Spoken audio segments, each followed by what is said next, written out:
Advocate General Corps officer, and he defended prisoners at Guantanamo Bay. Let's hear it for him. Well, after that, I'm not going to go to sleep while I talk, but I just want to come up today and express my respect and appreciation for people willing to come out here and put the spotlight on Condoleezza Rice and the role that she's played in causing national insecurity for the United States. As a national security advisor, she was the one, her dictating has caused more national security to it, particularly the students growing up.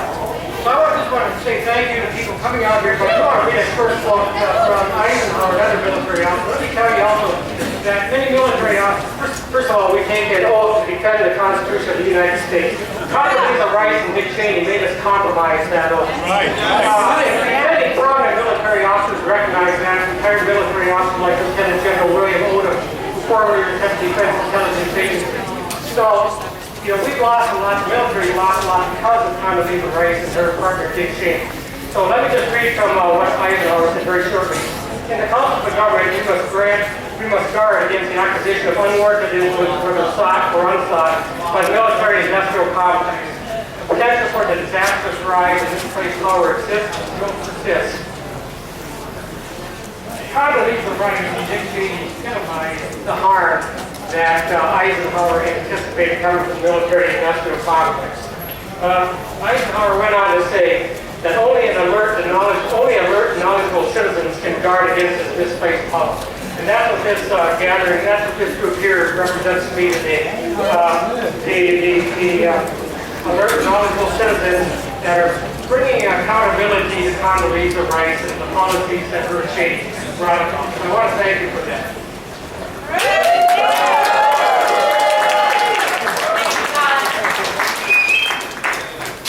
All right, our last speaker is someone we've all heard a lot from already out on the streets.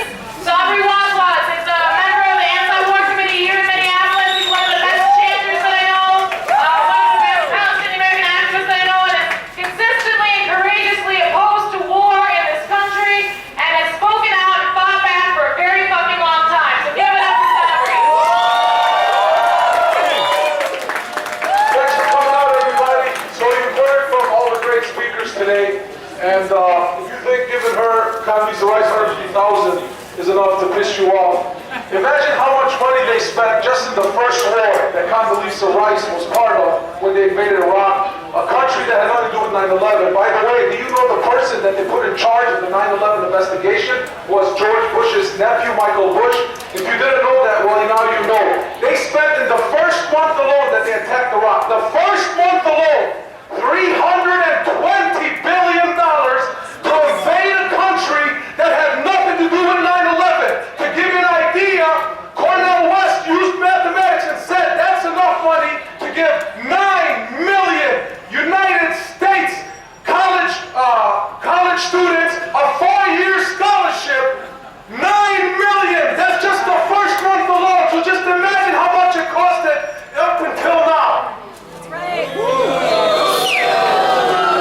Since they invaded Iraq and used depleted uranium in the bombing, the birth defects in Iraq raised 14 times greater. That means till now, people are being born, kids are being born with cancer, mutilated arms and bodies. People are sick. And again, the most thing is it goes back to a country that had nothing to do with 9/11, only so Bush and Condoleezza Rice could go ahead and invade another country for oil interests, but go ahead and use their corporate media friends to go ahead and send you the bullshit lies that they give you on Fox News and CNN. During the invasion, thousands, not hundreds, thousands of U.S. soldiers raped, killed, and some of them even burned the victims they raped so they could go ahead and hide their atrocities. And when thousands of soldiers who were against that marched, defected from the army, and spoke against what they seen their fellow soldiers do, what does the corporate media in the U.S. do? Instead of applauding them, saying, okay, these people are speaking out against injustices that certain soldiers did, they went ahead and blasted them, bashed them, made fun of them, called them unpatriotic simply because they spoke out against things things they've seen with their own eyes. So if you're talking about patriotism, so only if a soldier commits murder and rape for the U.S., that's patriotism, but if a person speaks out against it, he's unpatriotic? What would Malcolm X or Martin Luther King say if they were alive today to hear this bullshit on Fox News?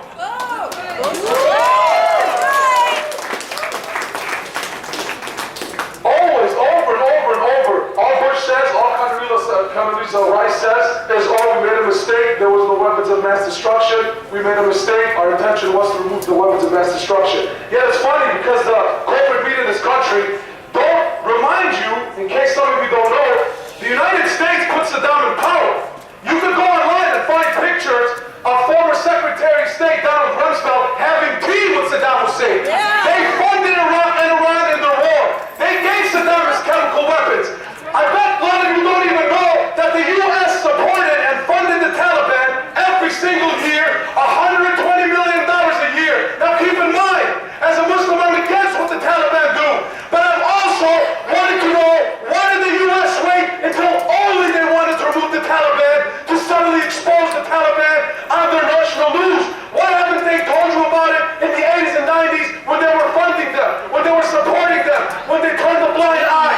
As long as people like Saddam Hussein or that evil dictator in Saudi Arabia who's supported by the Bush family, as long as they say yes to America, they will stay quiet. But they turn their back and all of a sudden they tell the U.S. no. Now all of a sudden you'll hear Fox News talking about they care about democracy in the Middle East. That's a bunch of hogwash if you ask me.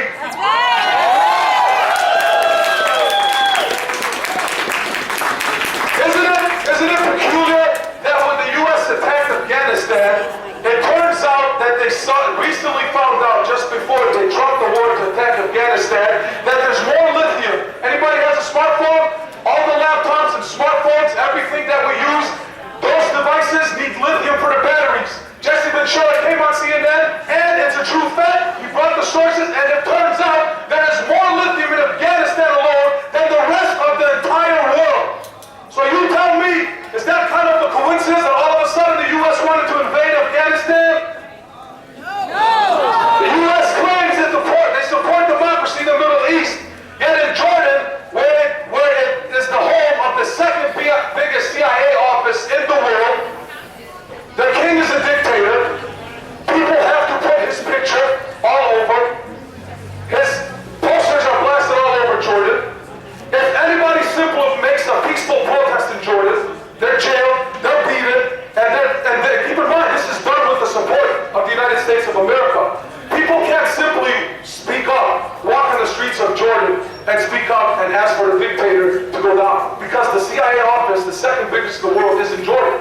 The U.S. supports it. If all of a sudden you found out your neighbor was attacking children in the neighborhood, then you found out, well, this person doesn't work. How does he have the funds to live? And he keeps attacking children, and he keeps kidnapping them. You found out another neighbor supported him for 20 years. Are you just going to hold the person who did the crimes to the victim accountable, or are you going to also hold the person who supported that perpetrator accountable? The United States of America is the biggest terrorist country in the world.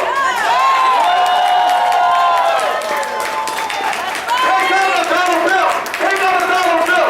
Look at the president on that dollar bill. This guy entered this country, enslaved African Americans simply for the color of their skin, went ahead and killed, genocide millions of Native Americans, and this man is on a bill of the United States of America. Are you effing serious? They have a national holiday for Christopher Columbus because they say he founded America, but there was people living over here. How did you find it? That's right! And the wonderful lady from SJP already spoke a little about Palestine. I want to give you another example about the hypocrisy from the United States. For 66 years now, 66 years, Israel has occupied now Palestine. Keep in mind when I say the word Palestine, it is not an original war as the Fox News or CNN wants you to make you think. It's simply about a movement called Zionism. Okay? Please, go to YouTube, go online. Professor Norman Finkelstein. You can't get more Jewish than that. His mom and dad are Holocaust survivors. He's written several books about the conflict in Israel-Palestine. Professor Noam Chomsky. also Jewish, wrote many books that speaks currently about the issue in Israel, Palestine, and many other professors. Former Air Force Captain Yonatan Shapira. He's the former Captain Air Force pilot of the Israeli government. He defected. He's speaking against the atrocities that Israel's doing. He's being beaten. He's being jailed simply because he's speaking out against the truth. Currently, Prime Minister Benjamin Netanyahu of Israel, his own nephew right now is in jail. He's called a refusnik. It's over 5,000 Israeli refusniks now, simply testifying, speaking out against the atrocities committed by the government of Israel. Rachel Corrie, blonde hair, blue eyes, she's American, she wasn't Palestinian, yet in 2003, standing 150 feet away from an Israeli bulldozer in bright orange vests, the Israeli soldier did not come out of his bulldozer to simply move her out of the way to bulldoze an innocent Palestinian home. He said, I don't care, we own America. He went ahead and marched with that bulldozer and went ahead and killed a 23-year-old young American simply for standing for human rights. Where's the United States of America to speak out against its own citizens? And I want to finish it with the hypocrisy of the media in this country. Anytime a crime is committed by a Muslim, it's all of a sudden always Islam, Islam, Islam. There's 1.55, 1.6, maybe 1.7 billion Muslims. But yet when they go ahead and find some acts done by a few thousand, it's always all of Islam. Just a week ago, was it? Shooting at the Jewish Center in Kansas. A man named Fraser Glenn Cross, member of the KKK. He had posters of the Templar Knights, which is the name of the soldiers back during the Crusades, in his walls. You never heard any mention about him being a Christian extremist. 2 years ago, Wade Michael Page killed 6 right next door to us, 6 Sikhs. He thought they were Muslims, 6 Sikhs, killed them at their temple. Same thing, he had a poster in his room of the Templar Knights. Now, this is all tied together. If you're wondering, what does this have to Condoleezza Rice? Because Condoleezza Rice, her friends, control the corporate media. So I just wanted to finish with that. And please, wake up. Stand up for truth. Don't let people like Condoleezza Rice or the media tell you you can't make a difference. Thank you.